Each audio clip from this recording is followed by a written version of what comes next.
To silence a specific app notification on Samsung Galaxy S24 Ultra, go to the app screen. Swipe the app screen to the left or right to find the app you like to mute its notification.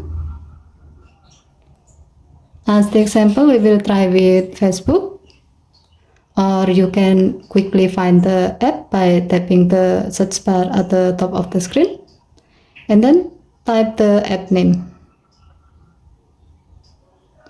Now long tap the app icon and then tap app info icon at the top right of the pop-up. Tap notification and then select silent.